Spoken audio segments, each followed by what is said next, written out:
Santificación. Santidad en las cosas pequeñas.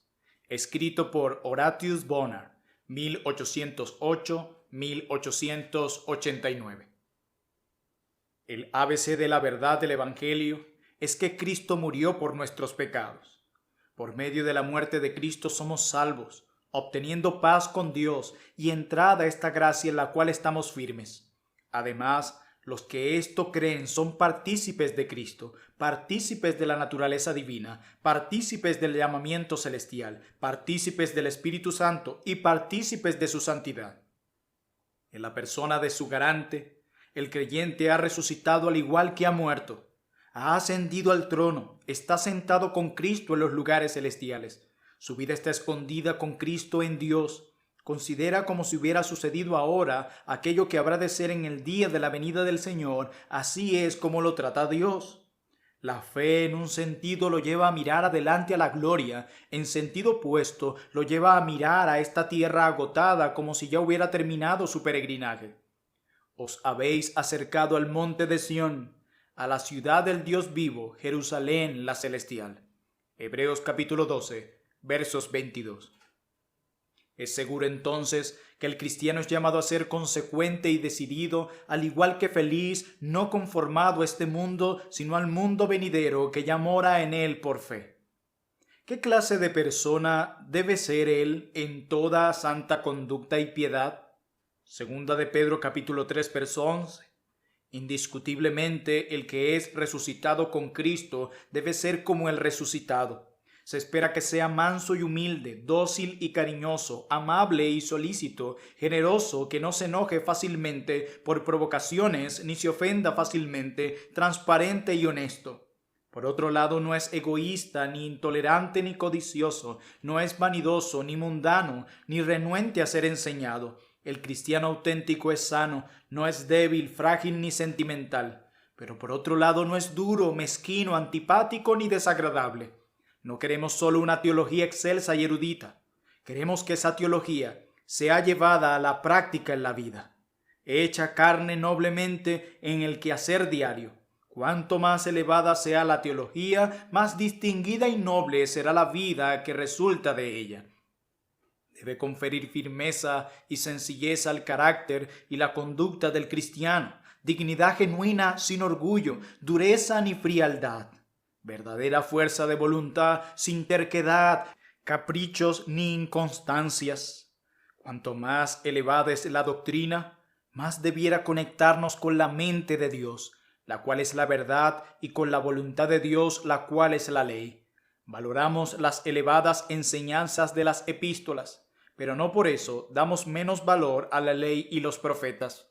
Escuchamos la doctrina apostólica y aprendemos a decir: con Cristo estoy juntamente crucificado, y ya no vivo yo, mas vive Cristo en mí. Gálatas capítulo 2, versículo 20. Pero no por eso rechazamos los preceptos apostólicos como si fueran inferiores. Desechando la mentira, hablad verdad cada uno con su prójimo. Efesios capítulo 4, verso 25. El que hurtaba, no hurte más. Efesios 4, 28. Quítese de vosotros toda amargura, enojo, ira, gritería y maledicencia y toda malicia. Efesios 4, 31. Inmundicia o avaricia ni aun se nombre entre vosotros, ni palabras deshonestas, ni necedades, ni truhanerías. Efesios 5, 4. Dejad también vosotros todas estas cosas: ira, enojo, malicia, blasfemias, palabras deshonestas de vuestra boca. Colosenses 3, 8. No mintáis los unos a los otros, habiéndoos despojados del viejo hombre con sus hechos. Colosenses 3, 9. Estos son los mandamientos del Espíritu Santo y son la ley, tan cierto como lo que fue proclamado en Horeb entre el fuego y las tinieblas. La verdadera cuestión con nosotros no es si obedeceremos esta o aquella ley, sino cualquier ley en absoluto. Si la obediencia a la ley apostólica no es legalismo, tampoco lo es la obediencia a la ley moral. La vida auténtica entonces no es una vida contra la ley, ni una vida sin ley, ni una vida por sobre la ley. Es una vida en la cual la ley encuentra su desarrollo más pleno y perfecto. Así fue en el caso de Jesús, y así debe ser en nosotros hasta que nos parezcamos más a Él en espíritu y en nuestro diario andar. Es una vida completamente responsable, recta, honorable. Responsable en las cosas pequeñas como en las grandes, en los negocios, en tener orden en nuestro hogar, en administrar bien nuestro tiempo y nuestro dinero, en cumplir los compromisos, en cumplir las promesas, los deberes, en ser testigos de Cristo, en no conformarnos al mundo. El hombre que sabe que ha resucitado con Cristo y ha puesto su mira en las cosas de arriba, será un hombre justo, digno de confianza, sincero, generoso y veraz. Agrega a su fe virtud, a la virtud conocimiento, al conocimiento dominio propio, al dominio propio paciencia, a la paciencia piedad y a la piedad afecto fraternal y al afecto fraternal amor. Así lo declara la segunda carta del apóstol Pedro, capítulo 1, versículos 5 al 7. No querrás ser ocioso ni sin fruto, como lo declara segunda carta de Pedro, capítulo 1, verso 8. Todo lo que es verdadero, todo lo honesto, todo lo justo, todo lo puro, todo lo amable, todo lo que es de buen nombre, Filipenses 4:8, en estas cosas pensará y éstas hará. Porque existe el peligro de caer en un cristianismo afeminado y pusilánime en busca de una teología elevada y etérea. El cristianismo nació para la tenacidad, no es una planta exótica. En cambio, sí es fuerte, reforzado por los embates del viento, no languido, ni infantil ni cobarde. El cristiano camina con paso firme y cuerpo erguido. Es amable pero firme, es gentil pero honesto, es tranquilo pero no superficial, servicial pero no tonto, decidido pero no grosero. No teme argumentar con palabras firmes de condenación contra el error ni levantar su voz contra el mal circundante con el pretexto de que él no es de este mundo. No rehúye reprender honestamente a alguien por temor de que lo juzguen de mostrar un espíritu no cristiano. Al pecado lo llama pecado, en quien quiera que se encuentre, y prefiere correr el riesgo de ser acusado de actuar con un mal espíritu que no cumplir con un deber explícito. Tanto la religión del Antiguo Testamento como la del Nuevo se caracterizan por sus testimonios fervientes y francos contra la maldad. Decir cosas suaves, en tal caso, puede ser sentimentalismo, pero no es cristianismo. Es una traición a la causa de la verdad y la justicia. Si alguien hay que debería ser franco, varonil, honesto, animoso, no digo brusco ni grosero, porque el cristiano tiene que ser cortés y respetuoso. Es aquel que sabe por experiencia que el Señor es clemente, anticipando la venida del día del Señor. Sabe que el amor cubre multitud de pecados, pero no llama bueno a lo malo porque un hombre bueno lo haya cometido.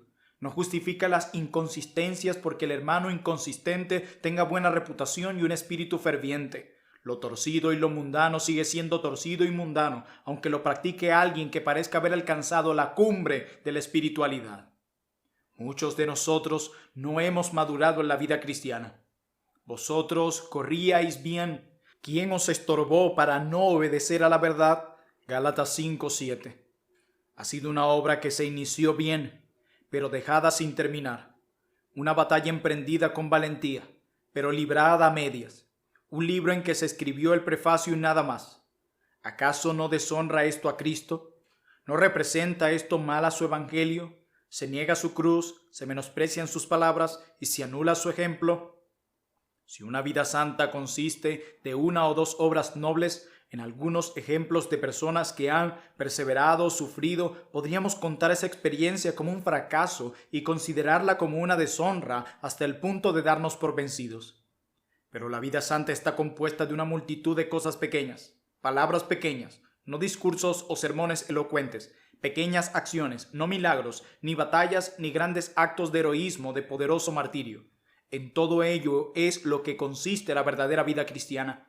Evitar las maldades pequeñas, los pecados pequeños, las inconsistencias pequeñas, las pequeñas debilidades, las pequeñas tonterías, las pequeñas indiscreciones e imprudencias, las pequeñas manías, las pequeñas indulgencias al yo y a la carne, los pequeños actos de indolencia o indecisión o indiferencia o cobardía, las pequeñas equivocaciones o aberraciones de una integridad absoluta, las pequeñas demostraciones de avaricia o mezquindad, las pequeñas señales de avaricia y codicia, pequeñas señales de mundanalidad y frivolidad, pequeñas indiferencias hacia los sentimientos o deseos de otros, pequeños estallidos de mal humor, enojo, egoísmo, vanidad, evitar cosas pequeñas como estas, nos ayuda a mantener la belleza de una vida santa.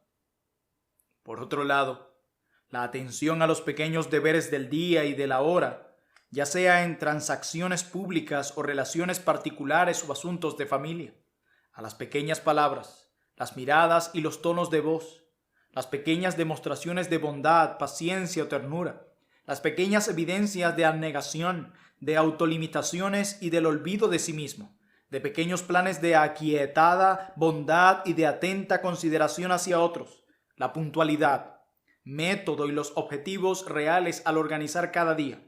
Estas son muestras de progreso de una vida santa. El conjunto de pequeños actos de los cuales se compone es de cosas pequeñas que se forma una vida grande. Y todo el que reconozca que ninguna vida es grande, excepto la compuesta por cosas grandes, encontrará poco en los personajes de la Biblia para admirar y emular. Todo aquel que aprendió de Cristo, que camina con Dios, no será alguien artificial que únicamente está representando un papel o un personaje. Será auténtico en sus modales, palabras, miradas, tonos y hábitos. Será el más auténtico de todas las criaturas, un niñito. El cristianismo se torna repulsivo en el instante en que se sospecha que es falso. Las cartas de Cristo, conocidas y leídas por todos los hombres, tienen que ser transparentes y naturales. Al vivir para Cristo, tenemos que seguirle íntegramente, no copiar a una copia, sino copiarle a Él.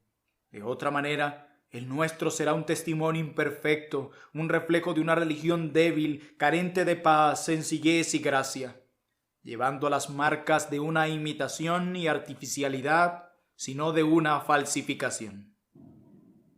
Entonces brillemos. Aquello que con tanta frecuencia entre los hombres se denomina santidad dista mucho de parecerse a la realidad bíblica, ya sea que se use para referirse a la rigidez de una ortodoxia sin vida, o a la búsqueda ilusoria de la perfección, o a la salamería de un supuesto idealismo, o a la regularidad de una devoción mecánica, o a la superstición religiosa de reverenciar imágenes, o a las austeridades y mortificaciones farisaicas, o al sentimentalismo de una teología liberalizada, o a los sueños confortables de un panteísmo sincero. Las palabras santo, santidad y espiritualidad han llegado a ser erróneamente interpretadas o aplicadas a códigos secretos con un significado tan ambiguo y profano como hubiera sido el efod de Aarón sobre los hombros de un sacerdote de Baal. Este uso de fórmulas y terminología bíblica después de que han sido excluidos su verdadero significado es uno de los engaños sacrílegos de la época que resultan sumamente ofensivos al estudiante sincero de la palabra. Cristo es la representación, la ilustración, el modelo. Parecerse a Él es santidad. El que es santo se conforma a su imagen. Cualquier otro ideal es vanidad. Tenemos que aprender de los 4 evangelios lo que es una santidad viva.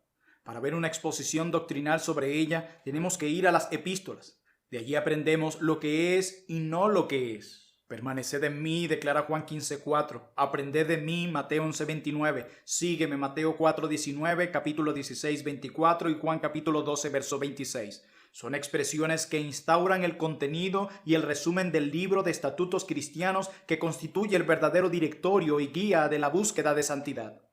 En los evangelios encontramos, número 1, la vida. Permaneced en mí.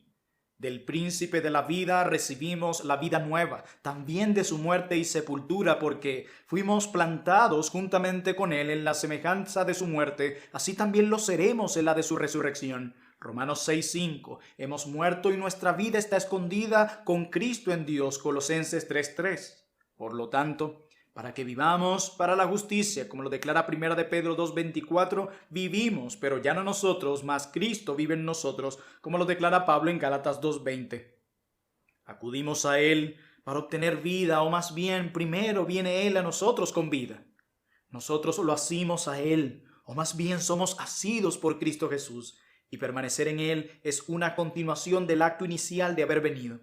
Luego corresponde crecer, haciendo durante toda nuestra vida lo que hicimos en un principio. Por eso vivimos, porque Él vive. Nosotros vivimos y viviremos para siempre. Su vida es nuestra y nuestro cristianismo tiene que ser como su fuente, una cosa de vitalidad, poder y gozo. Nuestra vida, la más amable, sincera y útil de todas las vidas, emanan desde dentro de nosotros ríos de agua viva, como lo declara Juan 7:38. Número 2. Erudición. Aprended de mí.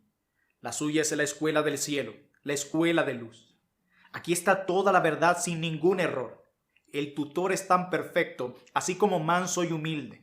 Es el maestro y a la vez la lección. Su capacitación, disciplina y sabiduría son perfectas. No hay ninguna falla, ningún fracaso, nada incompleto en la educación que él imparte.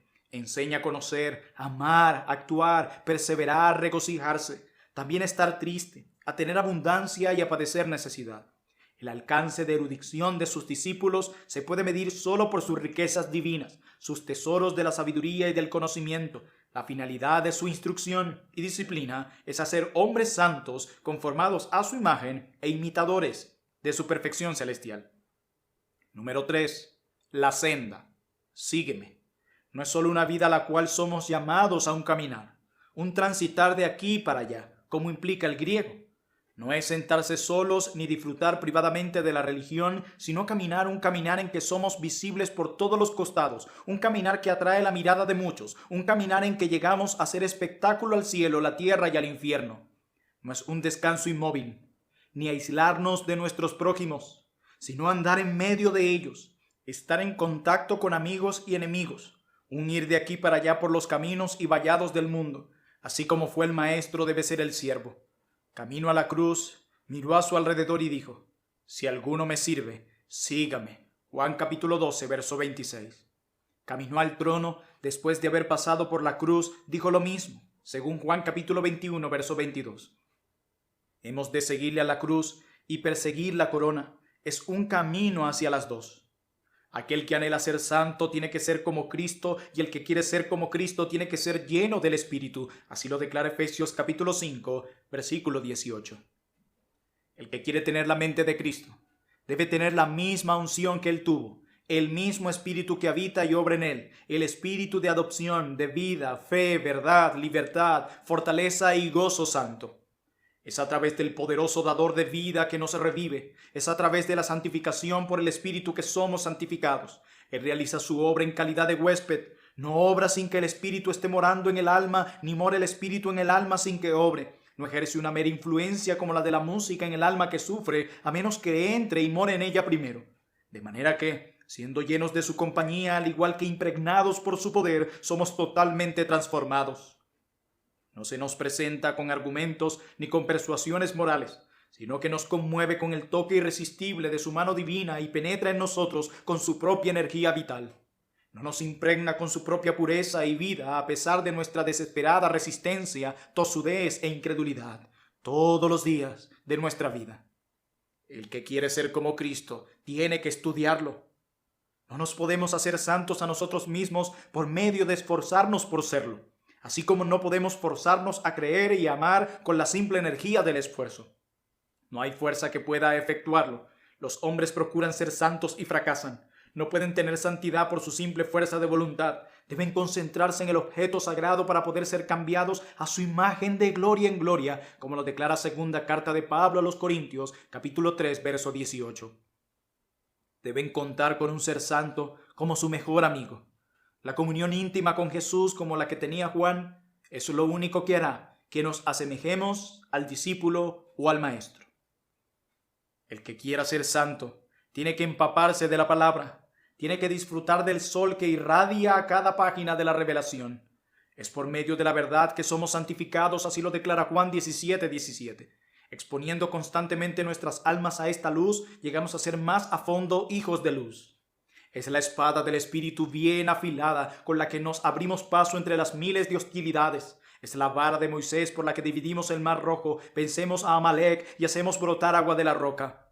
¡Qué impiedad! ¿Qué enemigo dentro o fuera hay que pueda vencer esta palabra gloriosa e invencible? El objetivo de Satanás en la actualidad es socavar esa palabra y desacreditar su perfección. Entonces, magnifiquémosla y usémosla constantemente. Es, por cierto, solo un fragmento del lenguaje humano, compuesto de letras y sílabas humanas, pero está dotada de una virtud sobrehumana. La vara en la mano de Moisés, ¿qué era? Una pieza de madera común. No obstante, partió el mar Rojo por la mitad. Esa serpiente en el poste, ¿qué era? Un poco de bronce. Sin embargo, curó a miles. ¿Por qué? Porque esa madera y ese bronce estaban conectados con la omnipotencia y eran conductores de la electricidad celestial.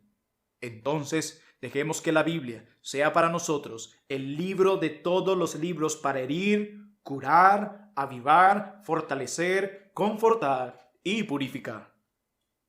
No obstante, todo lo dicho, el que quiere ser santo tiene que luchar. Debe pelear bien en las batallas del Señor, como lo declara 1 Timoteo 1:18. Pelear la buena batalla, como lo declara 1 Timoteo 6:12. Pero no con armas carnales, como lo declara 2 Corintios 10:4. Debe pelear de rodillas, siendo sobrio y velando en oración, como lo declara primera carta del apóstol Pedro, capítulo 4, verso 7.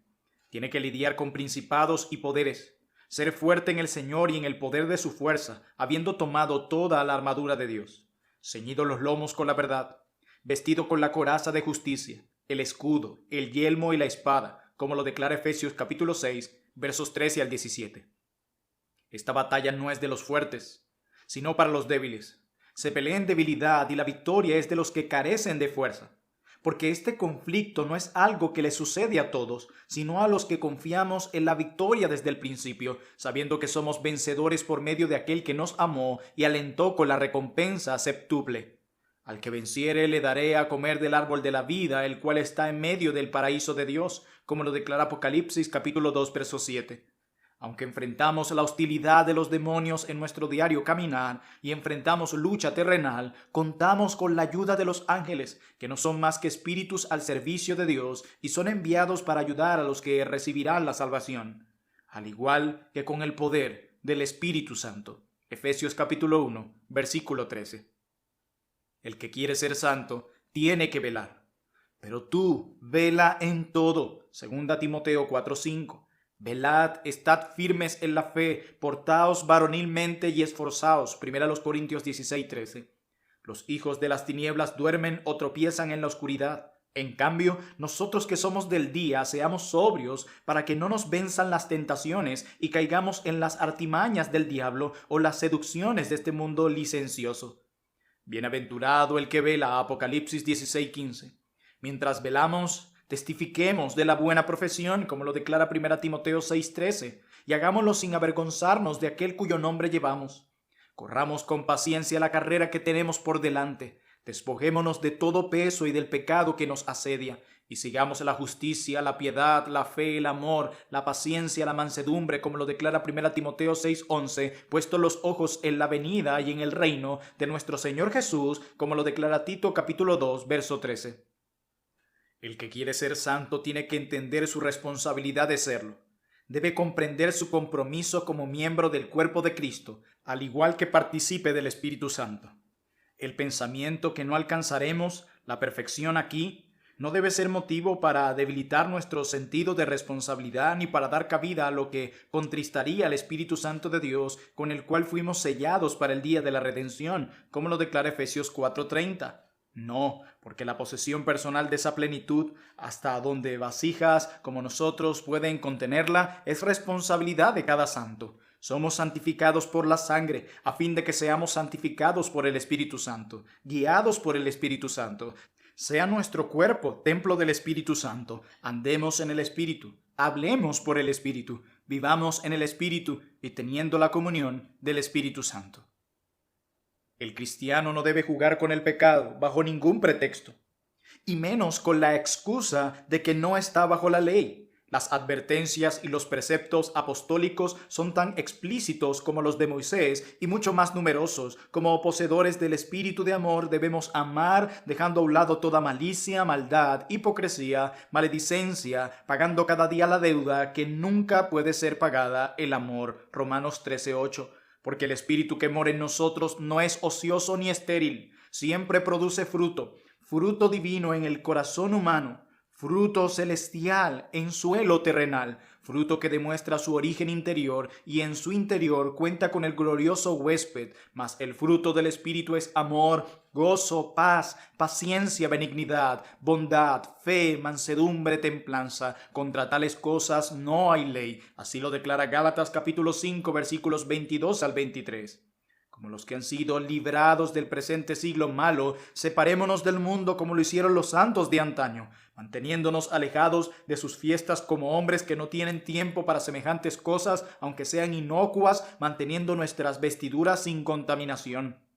Desconfiemos de las conversaciones y bromas vanas, cuidémonos de su literatura superficial porque carcomerá como gangrena, corrompiendo el gusto y debilitando el alma. Mantengamos sin mancha nuestro gusto por la oración y comunión con Dios como el gran preservador contra las seducciones de la época, porque sólo la intimidad con Dios puede impedir alguna intimidad con el mundo. No tratemos de combinar la novela con la Biblia, el armario con el salón de baile. Tampoco intentemos servir a dos señores, tomar de dos copas, adorar a dos dioses, disfrutar de dos religiones, arrodillarnos ante dos altares. Estemos en guardia contra el viejo hombre en todas sus formas, sea indolencia, mal genio, frialdad, rudeza, desobediencia o descuido, mezquindad, codicia, falta de respeto, ligereza, engreimiento, soberbia, astucia, obstinación, amargura, trivialidad en asuntos serios, estupideces o amor por la preeminencia. Cultivemos una conciencia sensible, evitando antiguas ideas y presunciones, cuidando de no cometer pequeños pecados ni omisiones de pequeños deberes, redimiendo el tiempo pero sin afanes, tranquilos, alegres, transparentes, felices, afables, generosos, desinteresados, considerados con los demás. En vista de que tenemos que protestar contra el mundo en relación de muchos puntos importantes, procuremos diferir con él lo menos posible en asuntos indiferentes, demostrando siempre amor hacia aquellos con quienes nos encontramos, no importa lo irreligiosos y antipáticos que sean, evitando en especial exhibir un espíritu despectivo o un aire de superioridad. Como discípulos de Cristo, que sea nuestro discipulado íntegro y consecuente, nuestra conexión con Él se exhiba en conformidad con su semejanza. Sea nuestra vida un credo completo, nuestro andar la personificación de todo lo que es honesto, hermoso y de buen nombre. La verdad de Cristo santifica y también libera, su sabiduría purifica y también aviva. Tengamos cuidado en aceptar la libertad sin la santidad, la sabiduría sin la pureza, la paz sin celo y amor. Seamos personas fieles en el mejor sentido de la palabra, fieles con nosotros mismos, fieles a nuestro nuevo nacimiento y nuestro nombre nuevo, fieles a la iglesia de Dios, fieles al Espíritu que mora en nosotros, fieles al Señor y a su doctrina, fieles a ese libro del cual Cristo es el tema central. Seamos fieles a la verdad, amándola, no porque sea agradable, atractiva o antigua, sino porque es la verdad y es divina. Alimentémonos de ella cada día con renovado apetito, pues así agregaremos no uno, sino muchos codos a nuestra estatura, creciendo en la gracia y en el conocimiento de nuestro Señor Jesucristo. Nuestra constitución espiritual tiene que ser reforzada, no solo para estar fuerte para hacer la obra o pelear la batalla, sino también para estar inmunizados contra la infección de la época, contra el veneno con el que el Dios de este mundo, el príncipe de la potestad del aire, ha impregnado nuestro ambiente. Para esto necesitamos no solo alimento sólido recomendado por el apóstol, sino también el aire penetrante y fresco de la montaña que son las pruebas, vicitudes y dificultades por las cuales nos hacemos fuertes y robustos, protegidos contra el contagio, sea que proceda del riguroso pictorialismo eclesiástico o liberalismo religioso, de los embates de Satanás, el fariseo, o Satanás, el saduceo. Los que han caído en un credo no saben cómo se han soñado con él o han sido arrastrados por la multitud. Aquellos para quienes el hallazgo de un credo ha sido cuestión de lectura, educación o emoción. Aquellos para quienes la fe ha sido solo el resultado de un conflicto intelectual, no una lucha a muerte de la conciencia. Aquellos no poseen el verdadero poder para resistir. No poseen ninguna virtud desinfectante ni ningún poder repelente de errores. Las epidemias de la época les dicen mucho. A pesar de que no pueden haberse apoderado de la verdad, es evidente que la verdad no se ha apoderado de ellos. En un momento de incertidumbre, escepticismo, especulaciones y progreso falso, necesitamos identificar el significado completo de las expresiones apostólicas. Sabemos, creemos, vivimos confiados, estoy seguro, porque lo que es divino tiene que ser verdad, y lo que por lo tanto es divinamente verdad y cierto tiene que ser inmortal. Al igual que los resultados de las ciencias exactas, es fijo, sin variantes para todas las personas y todos los tiempos. Lo que fue cierto es cierto y será cierto para siempre. Pongámonos sencillamente en las manos del Espíritu vivificador. Derramará en nosotros a la plenitud de una vida diversificada, fructífera y saludable. La maldad en nosotros es demasiado fuerte como para que la venza algún poder que no sea la omnipotencia. La resistencia de la voluntad humana es demasiado poderosa para la filosofía, la lógica, la poesía o la elocuencia. Solo el santo puede hacernos santos. La vida no se trata de una sola batalla, sino de muchas. Incluye fracasos, al igual que victorias. No nos preocupemos demasiado, ni nos desanimemos cuando perdemos una batalla. Siempre hay tiempo para ganar otra. Y cosas como el escapismo o la desmoralización no tienen lugar en el ejército del Dios viviente. Si Dios es por nosotros, ¿quién contra nosotros? Romanos 8:31. Me ceñiste de fuerzas para la pelea. Salmo 18, verso 39.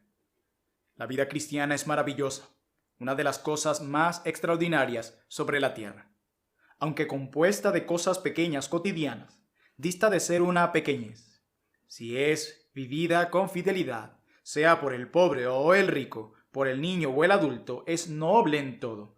Una parte del maravilloso todo en el cual y por el cual será anunciado a principados y potestades en los lugares celestiales la multiforme sabiduría de Dios. No tiene que ser una vida prolongada. Una existencia corta puede ser tan fiel y santa como una larga. Vivir pocos años no es un fracaso. Juan el Bautista tuvo quizá uno de los ministerios más breves de la iglesia, pero no fue un fracaso, fue uno de los más exitosos. Él era antorcha que ardía y alumbraba, como lo declara Juan 5:35. No tiene que ser alguien que lleva muchos años de creyente para desplegar las hermosuras de la santidad. Si la vida fuera solo quitarle el herrumbe a lo viejo, si consistiera nada más que en endulzar el pozo de mara de nuestra naturaleza corrupta, no sería más que un proceso común sin ningún milagro. Si todo lo bueno fuera de fácil acceso para cualquier persona buena, si una literatura refinada, una teología liberal y el cultivo de lo bello y de la ciencia social y más recreación alegre fuera el remedio para toda la maldad de nosotros y en nuestra época, entonces significaría que se ha dado mucha importancia a lo de poca importancia. Significa que la Biblia es una exageración y el don del Espíritu Santo una exhibición superflua de poder. Si el pecado fuera simplemente una cicatriz común o una arruga que puede ser borrada de la superficie del alma por unos simples toques, si el perdón fuera simplemente un recurso retórico, significando la amplia benevolencia de Dios o su complaciente indiferencia hacia la impiedad, ¿por qué hablar de ira, de juicio, del gusano que nunca muere y del fuego que nunca se apaga? ¿Se complace Dios en atormentar a sus criaturas con palabras duras o llenar su mente con imágenes de penalidades que no tiene la intención de aplicar? ¿O por qué se afligió, lloró y sufrió el Hijo de Dios? Si el error fuera algo insignificante, una debilidad o en el peor de los casos inusual, o si fuera un despliegue de propósitos sinceros y el resultado inevitable del libre pensamiento, ¿por qué habla la palabra tan mal de un poder engañoso, literalmente la energía del error, por el que son condenados todos los que no creyeron la verdad? ¿Por qué dijo el Señor una y otra vez, refiriéndose a la falsa doctrina, la que yo aborrezco? Así como el elemento más fuerte pero más tranquilo en el mundo es la luz, la vida cristiana debe ser la más fuerte y grande, al igual que la más quieta y a la vez luminosa. Así como el rayo de luz es lo único perfectamente derecho y como la única sustancia pura es la luz del sol, así debe ser nuestro vivir y así deberíamos querer brillar como luces en el mundo, reflejos de aquel que es su luz, el único recto y puro sobre la tierra. Entonces brillemos. Somos estrellas, no soles. Pero aún así estrellas somos, no simples cirios ni meteoritos. Brillemos, dando quizá una luz sutil, pero luz segura y pura, suficiente como para advertirle a los hombres está oscuro, para que no se equivoquen, pero no necesariamente tan brillante como para pensar que ya está amaneciendo, lo suficiente como para guiar a los que buscan su camino o llevar a los errados a buen camino, pero no lo suficiente como para iluminar al mundo entero. Solo el sol puede hacerlo. El sol nos muestra todo el panorama, las estrellas solo se muestran ellas mismas. Por lo tanto, mostrémonos de manera inequívoca. El día cuando todas las cosas sean vistas en toda su plenitud será el día cuando aparezca el sol excelso. La noche está avanzada y se acerca el día, declara Romanos 13:12. No nos ocultaremos ni nublaremos, simplemente nos perderemos en la luz. Y no lo resistiremos recordando que el esplendor en que se absorbe nuestra luz es la del sol eterno. A medida que su esplendor va en aumento, nuestra luz decrece. Entonces, ¿no diremos acaso, mi gozo está cumplido? Juan capítulo 3, versículo 29. Muchas gracias por ser parte del canal y escuchar Audio Lectura Cristiana. El Señor les bendiga grandemente, amados hermanos.